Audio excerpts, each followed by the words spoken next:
আসসালামু আলাইকুম। আপনারা সবাই কেমন আছেন? আশা করি যে যেখান থেকে আমার ভিডিওটা দেখছেন সবাই ভালো আছেন।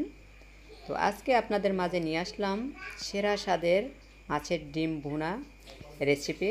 তো আমি যেভাবে মাছের ডিমটা ভুনা করেছি এভাবে খেয়ে দেখবেন, অসম্ভব মজার হয় গরম গরম ভাতের সাথে।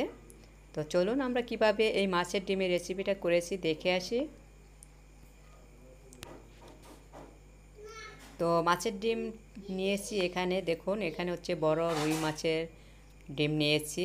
তো অনেক বড় ডিম হয়েছিল, তো আমি এটাকে একটু ভাগ করে নিয়েছি। একটা ডিমের 3 ভাগের 1 ভাগ নিয়েছি আমি এখানে। তো দিয়ে দিয়েছি মরিচের গুঁড়া, হলুদের গুঁড়া, দিয়ে দিলাম আদা রসুনের পেস্ট, দিয়ে দিলাম আমি স্বাদ মতো লবণ। তো আদা রসুনের পেস্টের ভিতরে হচ্ছে জিরা বাটা ছিল একসাথে পেস্ট করা। আর এখানে দিয়ে দিলাম আমি 3 চামচের মতো ময়দা, চা চামচের 3 চামচ। তো সবগুলো উপকরণ দিয়ে আমি খুব সুন্দর করে ডিমটাকে মাখিয়ে নেব।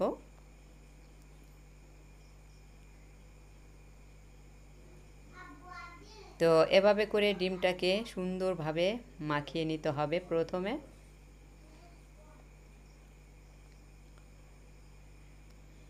তো মাখানো হয়ে গেছে, এখন চুলায় একটা কড়াই দিয়ে দিয়েছি। দেখুন, কড়াইতে তেল দিয়ে দিয়েছি। তো এখন তেলে এই মাছের ডিমটা দিয়ে দিয়েছি। তো আমি বাহিরে রান্না করতেছি, তো এখন যেহেতু অনেক গরম, ঘরের ভিতরে রান্না করলে অনেক গরম লাগে, এর জন্য বাহিরের চুলায় রান্না করতেছি। তো ডিমটা ভাজা হয়ে গেছে, খুব সুন্দরভাবে ভেজে নিতে হবে। দেখুন ডিমটা ভাজা হয়ে গেছে, এখন হচ্ছে উঠিয়ে নিচ্ছি। তো ডিমটা জুড়ানোর জন্য রেখে দিলাম। আর ওদিকে হচ্ছে আমার এই ডিম ভুনা করতে যা যা উপকরণ লাগবে সবগুলোর এই যে কড়াইতে দিয়ে দিচ্ছি। তো প্রথমে দিয়ে দিয়েছি এখানে আমি পেঁয়াজ কুচি।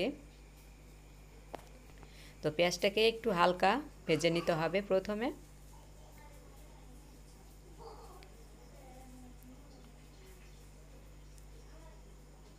তো এইভাবে নেড়ে চেড়ে একটু হালকা ভেজে নিলাম।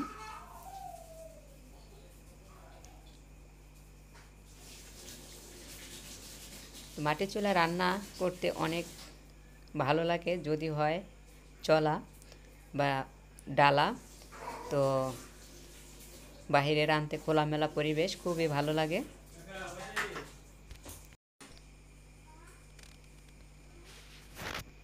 তো এই যে পেঁয়াজটা ভাজা হয়ে গেছে,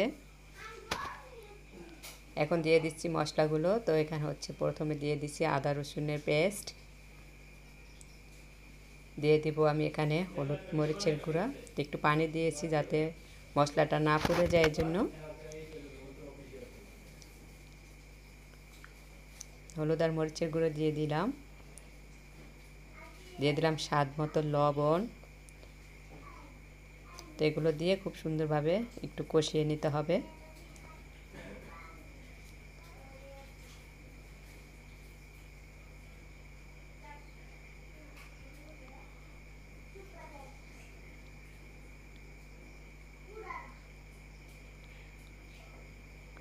তো এই যে কষানো হয়ে গেছে, দেখুন।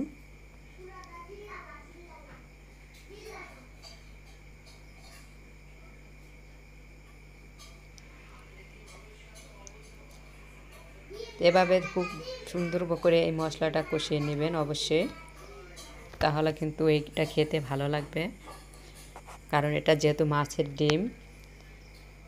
তো এখানে হচ্ছে আমি দিয়ে দিব টমেটো।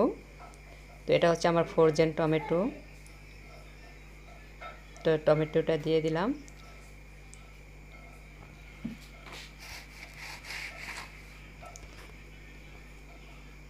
তো টমেটো দেওয়ার পরে হচ্ছে আবার খুব সুন্দর করে কষিয়ে নিতে হবে।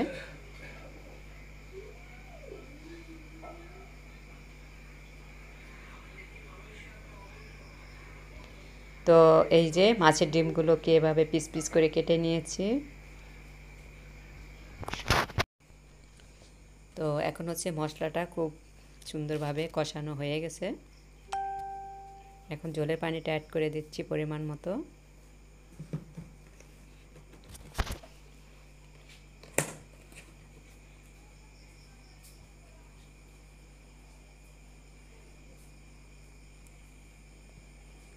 তো পানিটা অ্যাড করে এই যে বলক আসার জন্য অপেক্ষা করতেছি।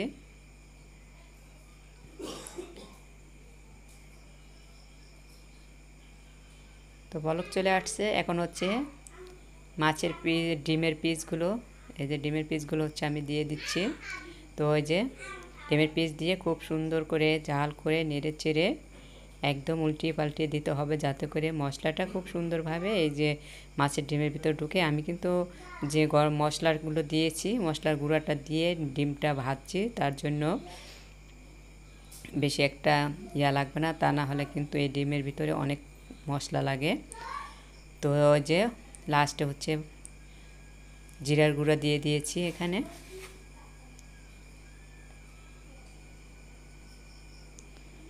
তো এই যে হয়ে গেছে আমার মাছের ডিম, দেখুন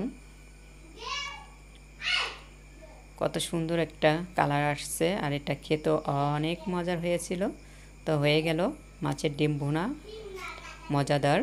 তো এখন হচ্ছে আমি নামিয়ে নিব। তো নামিয়ে যে সার্ভ করে নিয়েছি। দেখুন আমি কিন্তু একদম মাখা মাখা ঝোল রাখছি, কারণ এটা এই মাখা মাখা ঝোল রেখে গরম ভাতের সাথে খেতে অনেক মজার হয়।